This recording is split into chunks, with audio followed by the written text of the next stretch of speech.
수업 시작합니다.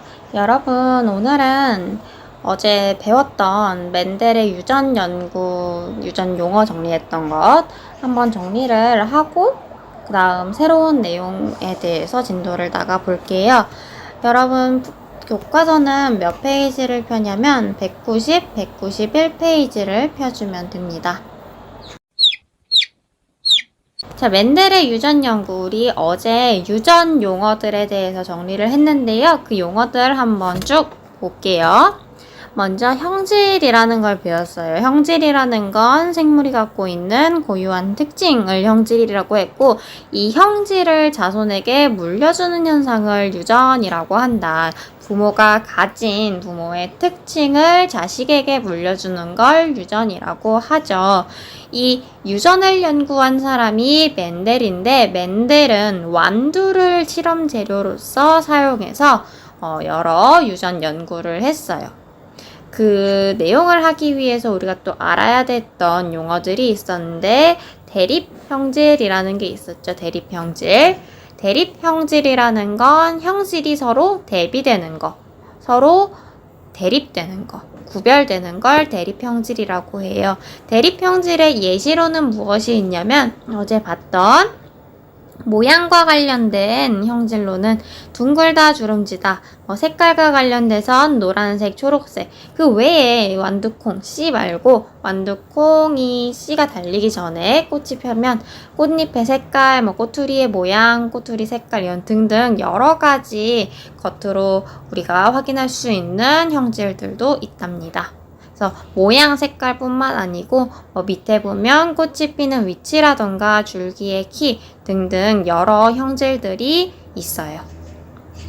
그래서 대립형질이라는 게 있고, 밑에를 보면 맨델은 둥근 완두와 주름진 완두를 여러 세대에 거쳐 각각 자가수분하여 순종의 둥근 완두와 순종의 주름진 완두를 얻은 다음이라는 말이 있어요. 우리 어제 자가수분과 타가수분에 대해서는 이야기를 하지 않았었어요. 왼쪽에 작은 글씨로 쓰여 있는 자가수분과 타가수분에 대해서 볼게요. 조금 확대를 해서 보면, 자가수분이라는 거는 뭐고 타가수분이 뭔지를 보기 전에 우선 수분이라는 게 뭔지를 알아야 되는데, 수분이라는 건 뭐냐면 꽃이 있으면 이 꽃 안에는 암술도 있고 암술 주위로 이렇게 수술이 있단 말이야. 이 수술에서 만들어진 꽃가루가 암술 머리에 붙는 현상을 수분이라고 해요. 정자가 난자에 결합하는 걸 수정이라고 하는 것처럼 수술에 꽃가루가 암술 머리에 붙는 현상을 수분이라고 합니다. 이 수분이 되고 나면 꽃이 피고 혹은 열매가 맺고 씨앗이 만들어지고 이런 과정이 일어나게 되죠. 이 수분의 종류로는 자가수분, 첫 번째 자가수분과 두 번째 타가수분이 있는데요. 자가수분과 타가수분이 뭔지를 보면, 자가수분은 자기 자신 할 때의 자자라고 생각을 하면 돼요. 자가수분은 예를 들어 어떤 나무에 꽃이 이렇게 있으면, 꽃이 한 송이, 두 송이 있으면 이 꽃 안에도 암술과 수술이 있을 거고 거기서 꽃가루를 만들게 돼요. 그때 여기 위에 달린 첫 번째 꽃에서 만들어진 꽃가루가 첫 번째 꽃의 암술 머리에 붙던가, 혹은 첫 번째 꽃에서 만들어진 꽃가루가 같은 그루에 있는 다른 꽃에 붙던가, 어쨌든 한 그루 내에서, 하나의 그루 내에서 자기 자신이 속해 있는 그루 내에서 일어나는 수분을 자가수분이라고 하고요. 타가수분은 뭐냐면, 타는 타인할 때 타자예요. 그래서 똑같이 꽃이 이렇게 두 개 달린 나무가 있으면, 나무 하나, 나무 두 그루 이렇게 있으면, 아까 자가수분은 자기 자신이 속해 있는 그 나무에서 수분이 일어나면 자가수분이라고 했고, 타가수분은 내가 아닌 다른 그루, 내가 속해 있는 이 나무가 아니고 다른 그루, 내가 속해 있는 나무가 아니고 다른 그루로 꽃가루가 이동하여 바람에 불든 등등 이동하여 다른 그루의 암술 머리에 붙는 현상을 타가수분이라고 해요. 이해되죠? 자기 자신 내에서 일어나면 자가수분, 다른 그루에 붙으면 타가수분. 자가수분을 하느냐, 타가수분을 하느냐가 또 멘델 유전에서 조금 중요한 내용을 이해하는 데 있어서 중요하니까 알아두고요. 자, 그래서 보면 멘델은 둥근 완두와 주름진 완두를 여러 세대에 걸쳐 각각 자가수분하여 순종의 둥근 완두와 순종의 주름진 완두를 얻었대요. 순종의 둥근 완두, 순종의 주름진 완두의 밑줄 치고 어제 배웠던 유전자형을 한번 써보면요. 둥글다가 우성이었고요. 우성인 유전자를 대문자로 써줬었어요. 즉, 순종의 둥근 완두는 대문자 R을 가지고 순종이라는 건 뭐였냐면 순종은 같은 유전자로 이루어져야 되죠. 같은 유전자, 즉 대문자 R, 대문자 R. 순종의 주름진 완두는 주름지다는 소문자 R이니까 소문자 R, 소문자 R 이렇게 써줄 수 있죠. 각각 자가수분해서 이런 것들을 얻었대요. 얻고 나서 그림 11과 같이 아래의 그림과 같이 교배 실험을 하였대. 순종의 둥근 완두를 심어 키우고 둥근 완두의 암술머리에 주름진 완두의 꽃가루를 묻힌다. 즉 둥근 완두는 지금 순종이라고 했으니까 이 둥근 완두는 RR이라는 유전자형을 가진 완두인데 거기에 주름진 완두의 꽃가루를 묻힌대요. 주름진 완두는 소문자 R, 소문자 R로 이루어져 있죠. 이럴 때 대문자 R, 대문자 R을 가지고 있는 완두는 만들 수 있는 생식세포에 대문자 R밖에 들어갈 수 없고 소문자 R, 소문자 R을 가지고 있어서 주름진 완두는 소문자 R만 가진 생식세포를 만들게 되죠. 즉, 이 두 개의 생식세포가 결합하면 대문자 R, 소문자 R을 갖는 완두밖에 만들어지지 않겠죠. 즉, 잡종 1대에서는 대문자 R, 소문자 R의 완두만 만들어지게 되고 이때 유전자형이 섞여 있을 땐 우성인 유전자가 발현된다. 우성이었던 둥근 대문자 R의 힘이 더 세서 둥근 모양으로 나타나게 된다. 그래서 잡종 1대는 모두 둥근 모양만 만들어지고 이것을 우린 우열의 원리라고 한다. 그래서 쭉 한번 우열의 원리 밑줄을 치면은요. 이와 같이 다음부터 대립형질이 다른 두 순종개체를 교배하여 얻은 잡종 1대에는 대립형질 중 한 가지만 나타난다. 이때 잡종 1대에서 표현되는 성질을 우성, 잡종 1대에서 표현되지 않는 형질을 열성이라고 하며 이를 우열의 원리라고 한다. 한 번만 더 설명을 하면 예를 들어 노란색 완두는 우리 순종 노란색 완두는 YY, 대문자 Y, 대문자 Y. 얘는 노란 완두. 다음 순종 초록색 완두는 여기 보면 소문자 Y, 소문자 Y가 순종 초록색 완두가 되게 되죠. 이 둘을 교배해서 자손을 만들게 되면 대문자 Y 완두에서는 대문자 Y만, 소문자 Y에서는 소문자 Y만. 즉 자손은 뭐만? 대문자 Y, 소문자 Y만 나오게 되고 이때 우열의 원리에 의해 우성 형질인 노란색이 발현이 되기 때문에 잡종 1대는 모두 노란색의 완두만 나오게 된다.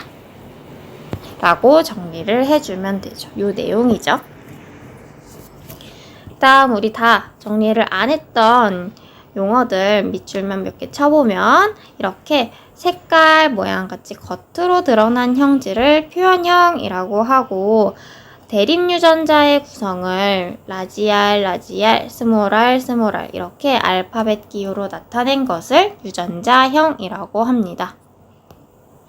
그래서 이렇게 정리를 해주면 되고요. 밑에 해보기도 사실 똑같은 내용인데요.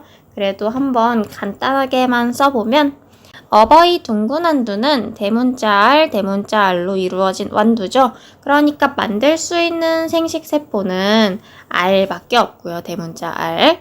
다음에 스몰알, 스몰알. 그 다음에 소문자 알, 소문자 알로 만들 수 있는 건 소문자 알만 가진 생식세포죠. 즉, 이 둘이 합쳐지면 잡종 1대에선 어떤 완두만 대문자 R, 소문자 R을 갖는 완두만 만들어진다. 즉, 잡종 1대 완두의 표현형과 유전자형 써보라고 했으니까 유전자형은 대문자 R, 소문자 R. 표현형은, 이때 표현형은 우성이 나타나게 된다. 우성이었던 대문자 R의 형질인 둥근 완두로 나타나게 된다. 다음 두 번째, 잡종 1대 완두의 유전자형이 어버이 완두의 유전자형과 같은가? 같아요. 어버이 완두는 대문자 R, 대문자 R 혹은 소문자 R, 소문자 R이었고 잡종 1대의 완두는 대문자 R, 소문자 R이었죠. 다르죠? 다르다. 까닭은 우리 위에서 많이 했으니까 생식세포로 대문자 알, 대문자 알은 대문자 알만, 소문자 알, 소문자 알 완두는 소문자 알만 나오니까 때문이죠. 그래서 까닭은 굳이 쓰지 않을게요. 그래서 이처럼 멘델은 완두 교배 실험을 통해서 자손은 부모로부터 유전자를 물려받는다는 것을 알게 해줬으며 유전의 기본 원리를 밝혀냈다라고 써 있는데요. 옆에 한 가지 내용 더 추가를 할게요. 그렇다면 왜 멘델은 많고 많은 실험 재료 중에 완두를 선택했을까? 자, 옆에다 써봅시다. 완두가 유전 연구에 적합한 특징.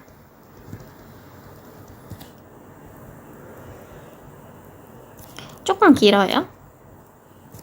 1번 완두를 유전 연구에 사용한 이유는 우리 주변에서 쉽게 구할 수 있어요. 쉽게 구할 수 있음.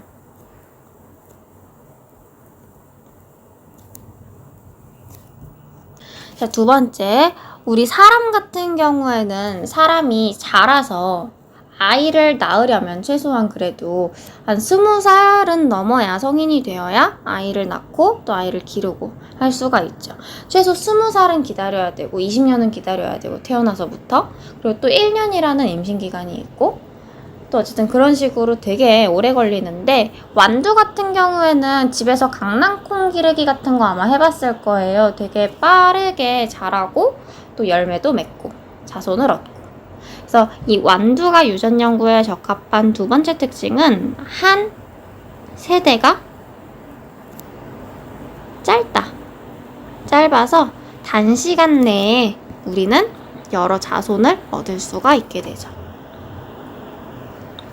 그 다음 세 번째, 대립형질이 굉장히 뚜렷해요. 대립형질 뚜렷. 우리가 보면서 이건 노란색 완두야, 초록색 완두야, 둥근 완두야, 주름진 완두야. 굉장히 잘 구별을 할 수가 있고요. 그 다음 네 번째, 한 번에 얻을 수 있는 자손의 수가 많아요. 한 번 교배 시 얻을 수 있는 자손의 수가 많다.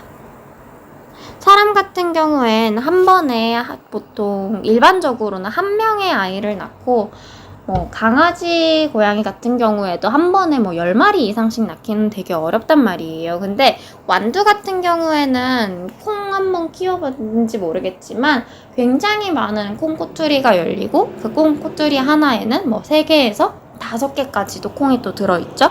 그러니까 한 그루만 심어도 굉장히 자손을 많이 얻을 수가 있고요. 완두콩을 많이 얻을 수가 있고 또한 완두 같은 경우엔 자가수분과 타가수분의 조절이 쉬워. 인위적 교배 실험에 적합하다.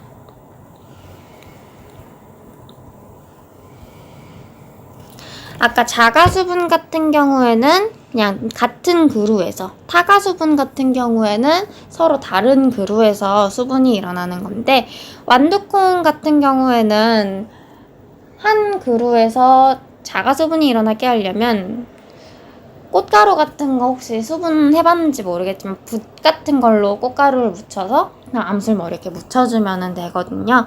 그래서 자가수분과 타가수분이 좀 쉬운 편이라 우리가 이렇게 순종에 둥근 안두를 길러서 자가수분 시킨다 이런 인위적인 교배 실험을 하기에 적합합니다. 그래서 이러한 이유로 우리는 실험에서 완두를 이용을 했고요.